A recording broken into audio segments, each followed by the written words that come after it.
The hidden powers of Apache chiefs and witches. Imagine a world where the line between the spiritual and physical blurs, where the whispers of the wind carry prophecies, and the rustling of leaves reveals hidden enemies. This is the world of the Apache, where power was not just a word, but a force that shaped their lives, their legends, and their darkest fears. If you're intrigued by stories of the supernatural, the mysteries of ancient cultures, and the enduring power of belief, then subscribe now to Native Legends and History, and join us as we journey deep into the heart of Apache witchcraft. The Apache people, renowned for their resilience and deep connection to the land, held a belief in a force they simply called power. This was not the power of political influence or physical strength, but an unseen energy, a supernatural ability that flowed through certain individuals, shaping their destinies and the fate of their tribe. To the Apache, power was as elusive and mysterious as the desert winds, even when confronted by 20th-century historians eager to unravel its secrets. Many Apache remained tight-lipped, hesitant to share their sacred knowledge with those they would only scoff and misunderstand. Those who did speak of it described it as a set of abstract forces woven into the fabric of the natural world, inexplicable and impervious to scientific dissection. This power manifested in many ways as unique as the individual who wielded it. Chiefs and medicine men were said to possess incredible abilities: the power to heal the sick, to glimpse the future, even to know the manner of their own death. Some could locate and capture ammunition with uncanny accuracy, a crucial skill in a time when rifles were the difference between life and death. Others held dominion over rattlesnakes, those fearsome creatures of the desert, handling them with impunity, their touch transforming fear into awe. The path to acquiring such power was not for the faint. Young Apache, often in their adolescence, would embark on a grueling vision quest, a solitary journey into the heart of the wilderness. They would climb a sacred mountain chosen for its spiritual significance, and they're stripped of all comforts and defenses. They would fast and pray for 4 days and nights alone, with only a single blanket for protection against the harsh elements. They would endure hunger, thirst, and the fear of the unknown. No food, no water, no weapons to ward off predators, only the strength of their spirit and the fervor of their prayers. On the last night, if deemed worthy, a voice would pierce the silence, a divine whisper guiding them towards their power.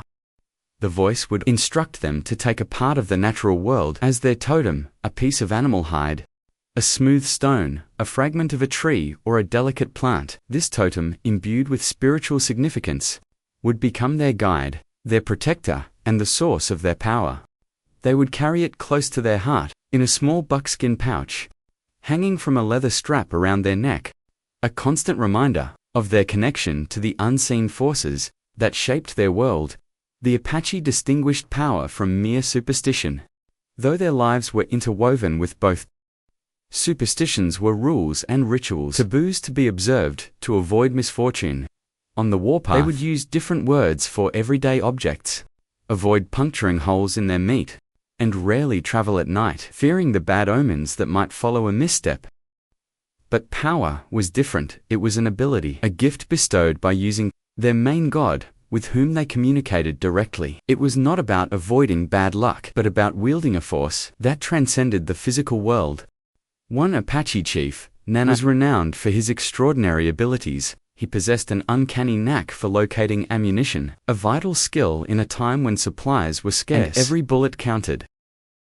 But even more remarkable was his power over rattlesnakes. While others trembled at the sight of these venomous creatures, Nana would handle them with a calmness that bordered on the supernatural. He would move among them, his hands guiding their sinuous bodies, seemingly impervious to their deadly fangs. This ability was particularly significant to the Apache, who harbored a deep-seated fear of rattlesnakes. Many believed this fear was the root of their superstition against traveling at night. When the snakes were most active, their silent forms a hidden danger in the darkness. Other chiefs were said to possess the ability to read spiderwebs, deciphering the secrets of the weather, woven into their delicate strands. Herman Lehman, an American boy captured by the Apache, recounted witnessing chiefs who could predict rain with astonishing accuracy. simply by examining a spiderweb. A thin, long and high web signaled dry weather, while a low, short and thick web foretold impending rain. The Apache did not blindly accept the workings of power. When it faltered or failed, they sought explanations, often attributing it to a transgression against the spirits or a disruption of the natural order. In one instance, witnessed by Lemon, a medicine man's rainmaking ceremony ended in failure, the parched land remaining stubbornly dry. The Apache, convinced that something had angered the spirits, turned their suspicion towards a Mexican captive, traveling with them to appease the angered spirits. They led the captive up a mountain, bound him to a rock, and staked a rattlesnake beside him, its proximity a silent threat. Only then, after this act of sacrifice, did the medicine man's incantations bear fruit. The skies opening up in a torrential downpour that flooded the land. The ability to control the weather was a coveted power, attributed to many Apache chiefs. Some were said to heal illnesses with a touch, their hands mending not just flesh and bone, but the spirit within. Others possessed a mastery over animals, taming even the wildest of horses with an uncanny ease, their presence calming the untamed spirit within. And then there were the seers, those who could pierce the veil of time and glimpse the future. Willie Neal, a Western Apache medicine man, foretold the arrival of automobiles long before they appeared on the reservation, envisioning them as iron objects with eyes that could see in the night.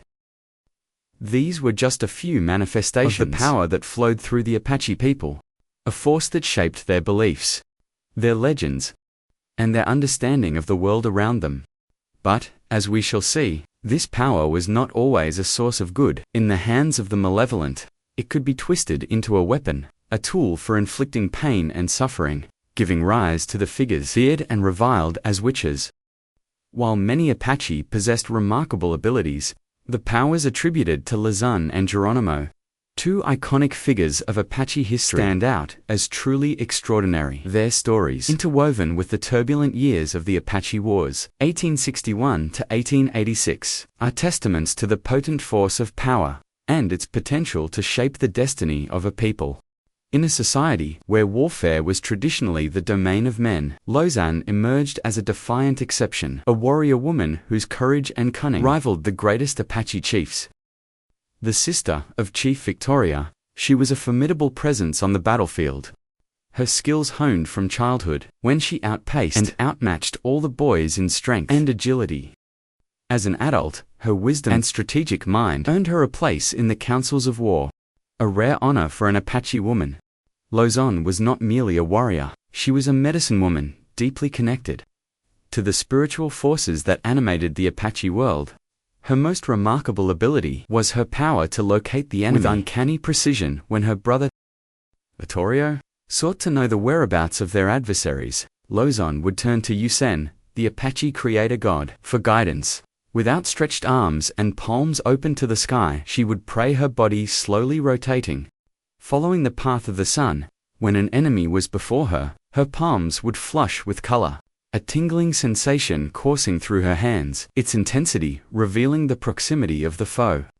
This extraordinary ability, witnessed countless times by her nephew James Quick, made her an invaluable asset in the Apache Wars. Chief Nana, a renowned warrior himself, hailed her as his right hand, praising her strength, bravery, and strategic brilliance. To the Apache people, Lausanne was more than a warrior. She was a shield, a protector, whose power guarded them from the encroaching threat of their enemies.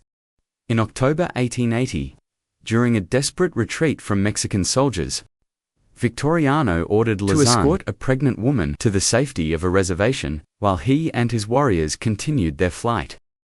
This fateful decision proved to be disastrous. Without Lausanne's uncanny ability to sense danger, Victoriano and his band were ambushed, massacred, their bodies left to the vultures. Nearly 80 Apache were killed, and another 68 were captured, a devastating blow that many attributed to Lausanne's absence.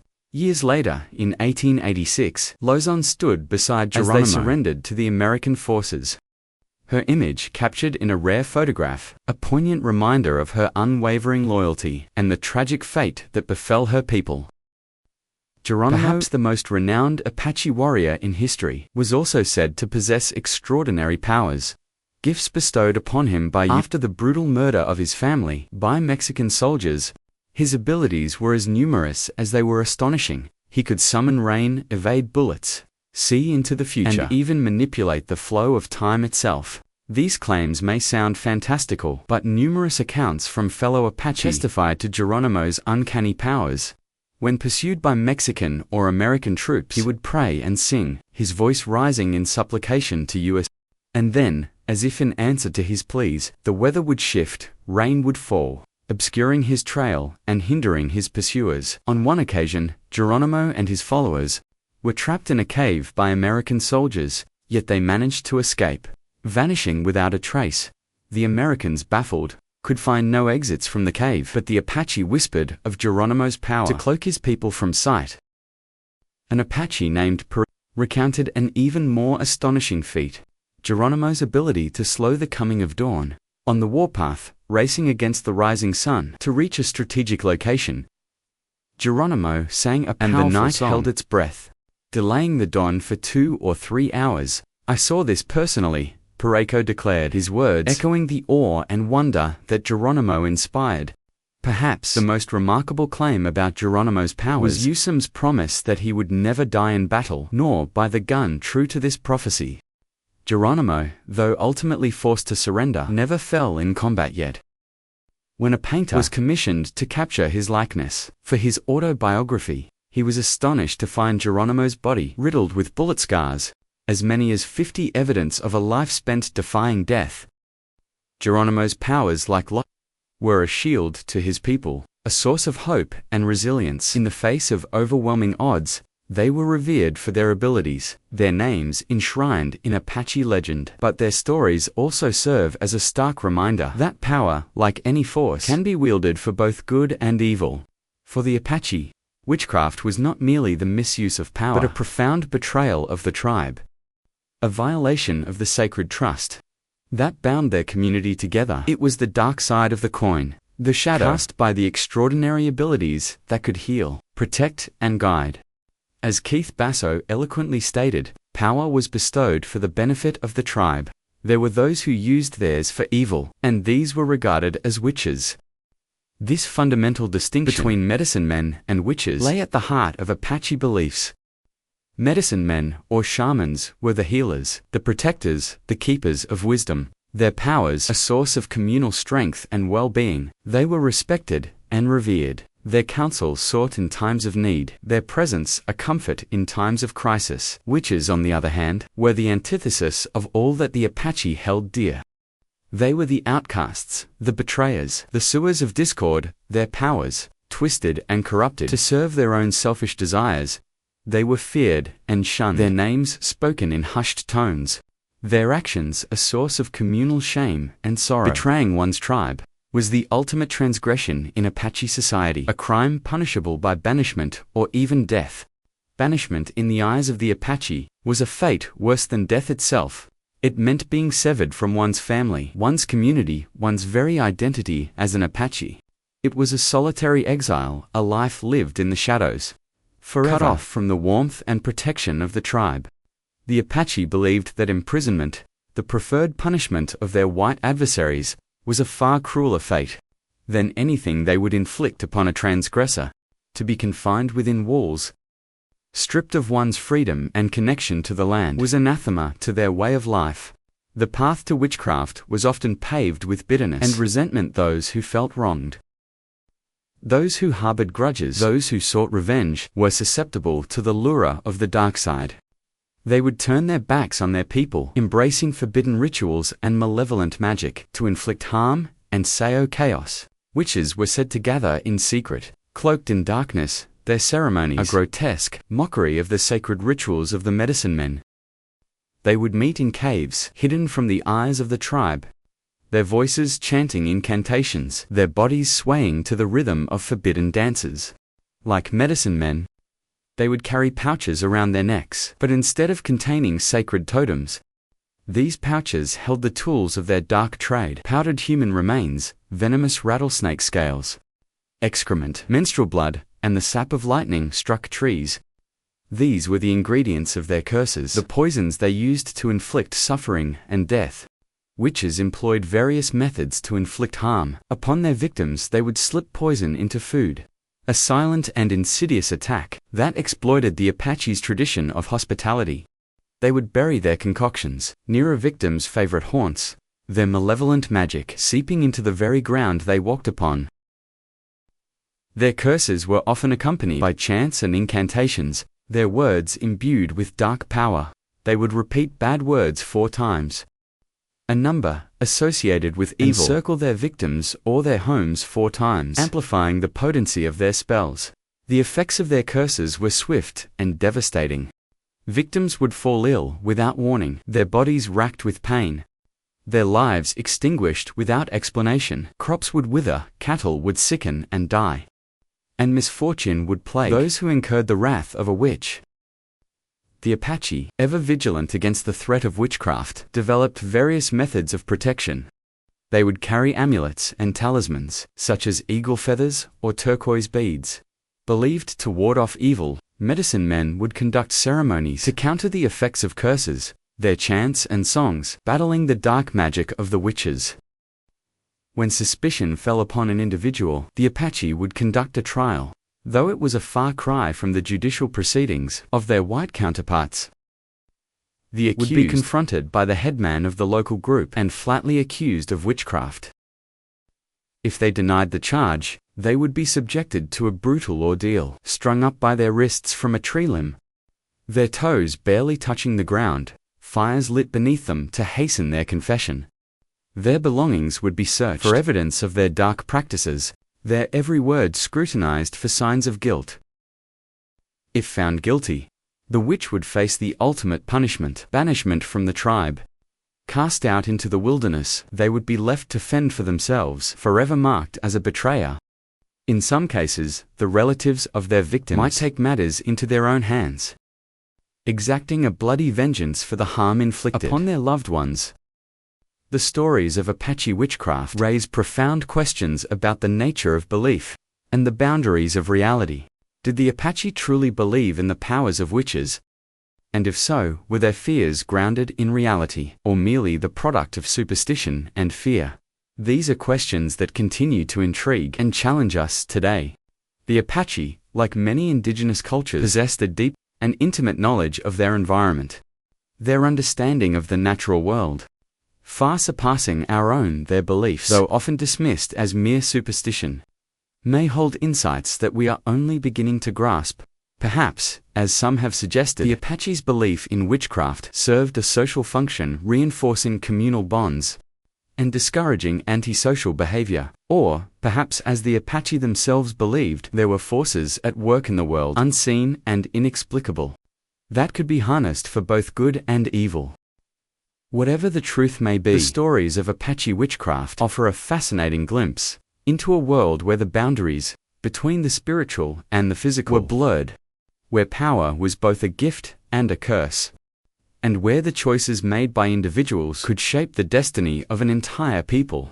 At this juncture, you might find yourself wrestling with the same questions that have haunted me throughout this exploration of Apache power and witchcraft. Did the Apache truly believe in these extraordinary abilities, and if so, is there any tangible evidence to support their claims, or are we simply delving into the realm of myth and legend? It's natural, in our modern world of scientific inquiry and empirical evidence, to approach such tales with a healthy dose of skepticism.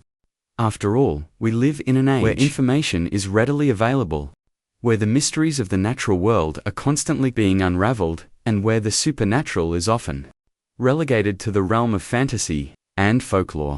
But perhaps in our quest for rational explanations, we risk overlooking the profound wisdom embedded in the beliefs of the Apache, a people whose connection to the land and the unseen forces that shaped their world was far deeper and more nuanced than our own.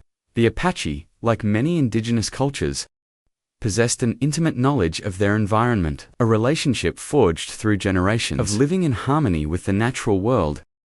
They were keen observers of the subtle signs and signals that nature offered, their senses attuned to the rhythms of the land in a way that we, in our modern world, can scarcely comprehend. Herman Lehman, the American boy who lived among the Apache, marveled at their ability to predict the weather, to find water in the arid desert, to track animals with uncanny accuracy. He witnessed medicine men seemingly reading spiderwebs to forecast rain, a feat that seemed to defy explanation. Yet upon closer examination, we find that such abilities may not be so supernatural. After all, modern research has revealed that spiders do indeed alter their web-spinning behavior in response to changes in barometric pressure, a subtle cue that the Apache, with their deep understanding of the natural world, may have learned to interpret similarly. Willie Neal's prophecy of automobiles, described as iron objects with eyes that see in the night, might be seen as a remarkable premonition of the future. But it's worth noting that Neal lived in a time when trains were becoming increasingly common in the American West. These steam-powered behemoths, with their glowing headlights cutting through the darkness, could easily have inspired Neal's vision. The stories of Nana's snake-handling prowess and Geronimo's uncanny ability to evade capture also invite closer scrutiny. Nana's apparent immunity to rattlesnake venom might be attributed to a combination of skill, knowledge, and perhaps a touch of showmanship. Geronimo's legendary escapes, including his vanishing act in the cave, could be explained by his intimate knowledge of the terrain and his ability to exploit hidden passages and escape routes. Even Geronimo's purported ability to summon rain and slow the coming of dawn might be seen through a different lens. While these events were undoubtedly interpreted as supernatural interventions by his followers, they could also be explained as coincidences, natural phenomena that occurred at opportune moments, reinforcing their belief in his extraordinary powers. It's important to remember that the Apache, like many cultures, relied on oral tradition to transmit their history and beliefs. These stories, passed down through generations, were often embellished and imbued with symbolic meaning, blurring the lines between fact and legend. As for the painter's account of Geronimo's numerous bullet scars, it's worth noting that Geronimo himself acknowledged being wounded in battle at least 8 times in his autobiography. Given the intensity and duration of the Apache Wars, it's not impossible that he sustained numerous injuries throughout his life as a warrior. And Lawson's extraordinary ability to locate enemies, while remarkable, is also based on accounts gathered decades after the events, making it difficult to verify their accuracy. While it's tempting to dismiss the Apache's beliefs as mere superstition, it's worth considering the social and psychological functions they served. The belief in powerful chiefs and medicine men capable of wielding supernatural forces would have strengthened social cohesion and instilled confidence in their leadership. Conversely, the belief in witches, those who misused their powers for selfish gain, would have served as a deterrent against antisocial behavior. The fear of being labeled a witch, of being ostracized and banished, would have encouraged individuals to conform to social norms and act in the best interests of the tribe. In this sense, the belief in both beneficial and malevolent powers could be seen as a form of social control, a way of maintaining order and harmony within the community. It's crucial, however, to avoid reducing the Apache's beliefs to mere social constructs. Their worldview, shaped by centuries of living in close connection with the natural world, was imbued with a profound spirituality that transcended our modern understanding. For the Apache, the spiritual and the physical were inextricably intertwined, the unseen forces of the universe woven into the fabric of their everyday lives. Their beliefs, though often couched in the language of myth and legend, reflected a deep reverence for the natural world and a profound understanding of the interconnectedness of all things. As we delve into the stories of Apache power and witchcraft, it's essential to approach them with respect and an open mind, recognizing that their beliefs, though different from our own, hold valuable insights into the human experience. The Apache were, and still are, a deeply spiritual people. Their belief in power was not merely a superstition, but a way of life, a way of understanding their place in the cosmos. They believed that using their creator God spoke to them, guided them, and empowered them, and they believed that those who misused this power, who turned against their people, were not merely criminals, but witches deserving of the harshest punishments. The Apache people, despite facing immense challenges and enduring unspeakable hardships, have managed to preserve their cultural heritage. Their stories and their beliefs, their legacy, is a powerful reminder of the importance of respecting and understanding different cultures,